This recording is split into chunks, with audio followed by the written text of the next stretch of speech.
Hello students, welcome to our English class. Today we'll start with the second part of the poem, and the poem of your book is A Tiger in the Zoo by Leslie Norris. Okay. जैसा कि आप जानते हैं कि इससे पहले वाले video में जो कि पार्ट 1 था उसमें हमने लेस्ली नॉरिस के बारे में थोड़ा डिस्क्रिप्शन पढ़ा था। उसके बाद हमने फर्स्ट पैराग्राफ के बारे में समझा था और साथ ही साथ फर्स्ट पैराग्राफ में आने वाले जितने पोएटिक डिवाइसेस थे उसको मैंने आपको समझाया था।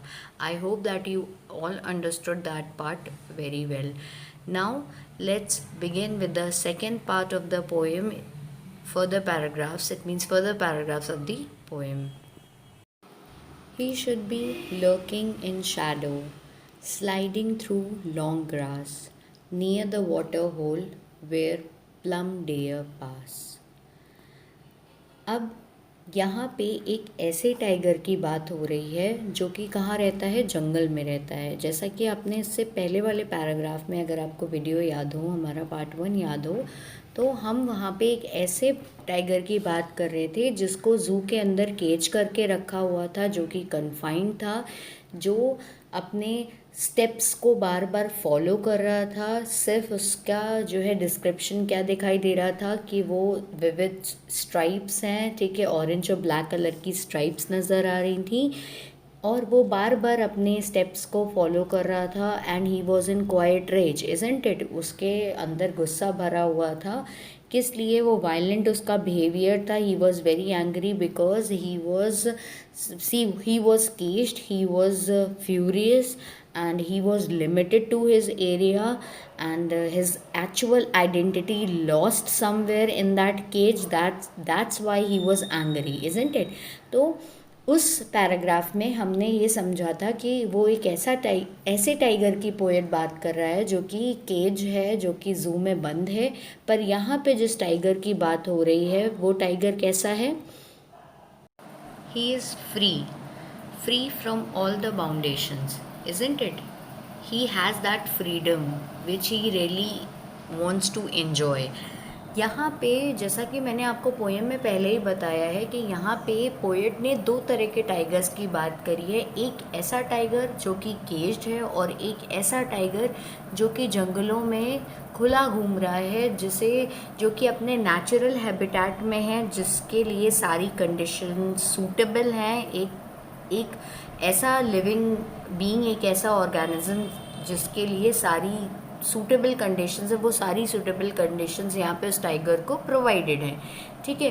तो पोएट ने क्योंकि इन दोनों का कॉन्ट्रास्ट बताया, इसलिए फर्स्ट पैराग्राफ में उसने उस टाइगर को मेंशन किया था जो कि केज था, और यहाँ पे टाइगर के कौन से टाइगर को मेंशन कर रहा है जो जंगलों में क्या है, खुला घूम रहा है, ठीक है। और उसका बिहेवियर है that is totally different from the tiger which was caged before, isn't it?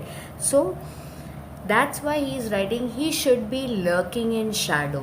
यहाँ पे लर्किंग एक वर्ड है। लर्किंग का मतलब होता है रिमेन हिडन। अब लर्किंग इन शैडो यानी वो छुपा हुआ है, छुप के क्या कर रहा है, स्लाइडिंग थ्रू लॉन्ग ग्रासेस। जैसा कि आप इस पिक्चर में इजीली देख पा रहे होंगे कि एक टाइगर है जो कि क्या, घास में छिपा हुआ है ना। तो यहाँ पर आप एक अनुमान लगा सकते हैं। आपने शायद बहुत टीवी में भी देखा होगा, बहुत से लोगों ने हो सकता है सामने भी देखा हो कि जो टाइगर होता है अगर वो घास में छिपा हुआ है तो यानी वो अपने प्रे का वेट कर रहा है या अटैकिंग पोजीशन में आ रहा है, इसीलिए वो छुप करके किसका वेट कर रहा है, प्रे का वेट कर रहा है। तो इस टाइप के, जैसा कि आप पिक्चर में देख पा रहे होंगे, ये पोजीशन क्या शो कर रही है कि वो एक अटैकिंग पोजीशन में आ रहा है। इसीलिए आगे यहाँ पे पोएट ने मेंशन किया है that near the water hole where plum deer pass. अब यहाँ पे वाटर होल से क्या मतलब है? Water holes are the water bodies. It could be river, it could be a pond, it could be lake also, ठीक है। तो अगर टाइगर को अपने प्रे पे अटैक करना है, अगर टाइगर को अपना जो है, जो भी वो चाहता है, अगर वो उस पोजीशन में, अगर वो चाहता है कि वो उसे ईज़िली उसे जो है वो अटैक कर सके, या ऐसी जगह जाए जहाँ पे उसे इजीली डियर मिल सके, तो वो कैसी जगह जाएगा जहाँ पे जो है वाटर बॉडीज़ हैं। तो आपने मोस्टली जो है डिस्कवरी चैनल्स में भी ये चीज़ें देखी होंगी कि ये जो शिकार करते हैं वो लोग, वो ज़्यादातर उन्हीं जगहों पे अटैक करते हैं जहाँ पे जो है या इस तरह के जो हर्बीवोरस एनिमल्स हैं वो पानी पीने आते हैं, ठीक है। तो इसीलिए यहाँ पे वो बात की जा रही है कि वो घास के पीछे छुप करके अपने प्रे का, अपने शिकार का वेट कर रहा है, और जो शिकार है वो यहाँ पे प्रे उसका क्या है, dear, and it's a favourite prey of the tiger, isn't it? So that's why, and poet what he uses here, plum deer pass. Plum is a plum means overweight और chubby. तो यहाँ पे उस tiger को कैसे pray की तलाश है जो कि चबी है या ओवरवेट है, और वो ऐसे डियर के शिकार के लिए वो घास में छिपा हुआ है. He was lurking in the shadow, he was remaining hidden over there, and he was doing little motion. He was sliding through that long grasses, and where he found that prey, near the water bodies, है ना. कोई भी river हो सकती है, उसके पास वो wait कर रहा है डियर का. जैसे वो डियर पास होगा ताकि वो एम्बुश कर सके, अटैक कर सके उस पर, इसीलिए वो वहाँ छिपा हुआ है. और पोएट का कहना है कि ये उसकी ये नेचुरल सराउंडिंग है, ये उसका एक्चुअल बिहेवियर है जो उसे करना चाहिए, ना कि उसे किसी केज में लॉक करके रखना चाहिए जहाँ पे वो कैसा बिहेवियर शो कर रहा है. He was in quite rage, जहाँ पे उसका बिहेवियर कैसा है, अनकंट्रोलेबल है. He was in extreme anger, his behaviour is totally violent. So we should not put him in a cage, or we should not confine him, and otherwise he will lost its identity.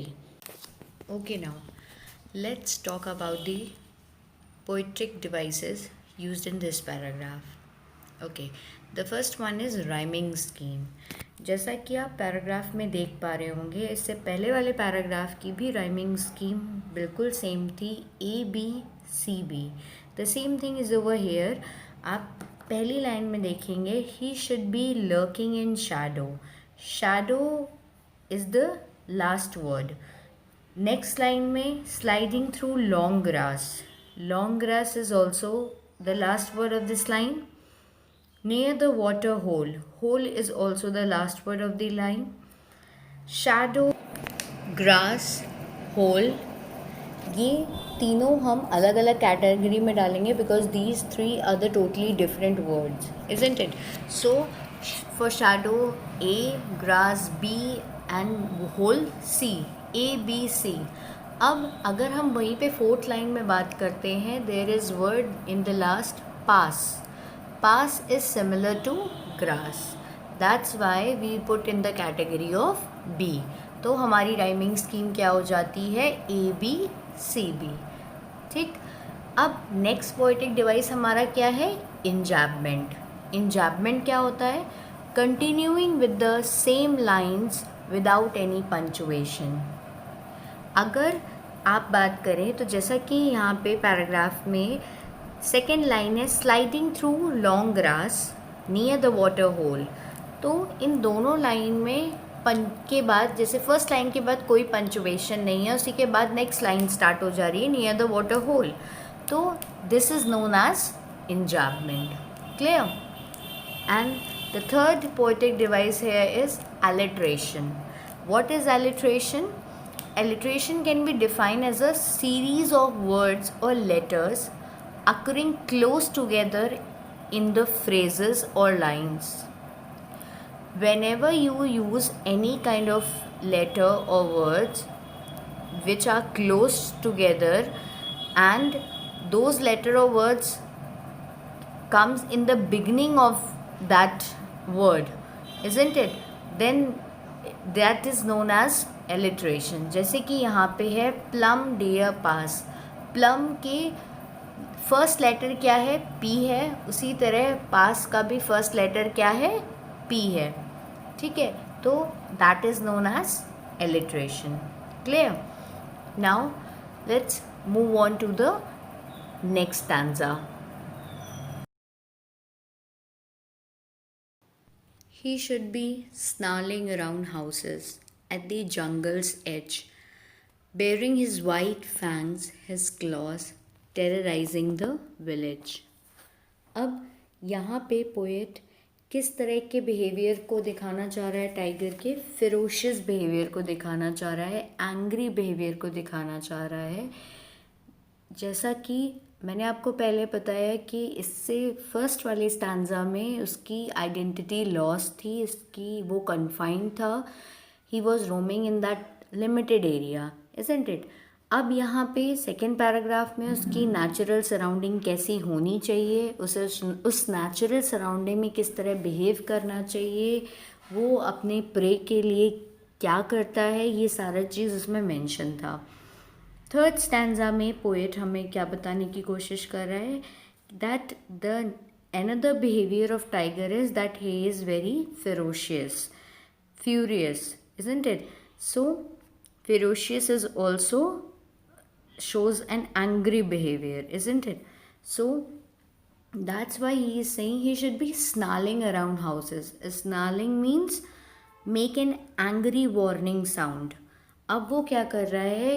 घरों के पास जाकर के warning sound produce कर रहा है, दहाड़ रहा है. और यही जो है ये उसे करना चाहिए, क्योंकि यही टाइगर का क्या है? ट्रू बिहेवियर है.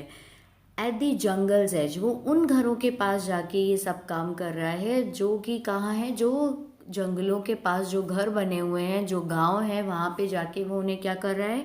टेरराइज कर रहा है, वहाँ पे उन्हें डरा रहा है, उन्हें फ्राइटन कर रहा है और वार्निंग साउंड प्रोड्यूस कर रहा है. Okay, so bearing his white fangs, his claws. Here bearing means exposing और uncovering. ओके, तो वो अपने फैंग्स आदि, sharp tooth, large sharp tooth, specially the canine teeth. ठीक है, कैनाइन टीथ की बात हो रही है. वो कैनाइन टीथ्स, वो जैसा कि आप पिक्चर में भी देख पा रहे होंगे कि जब वो स्नाल कर रहा है, जब वो दहाड़ रहा है, जब वो एंग्री साउंड प्रोड्यूस कर रहा है, और कहाँ प्रोड्यूस कर रहा है? उन घरों के पास जाके कर रहा है जो कि ये जंगल के किनारे हैं, या जो कि जो गांव है बसे हुए हैं, वहाँ पे जाके दहाड़ लगा रहा है, जो कि उसका एक्चुअल टू बिहेवियर है. और वो टेरराइज कर रहा है वहाँ के लोगों को, terrorising the village by showing his fangs, by showing his claws. Claws are the nails of the tiger. So rest of the part will continue in our next video. Thank you.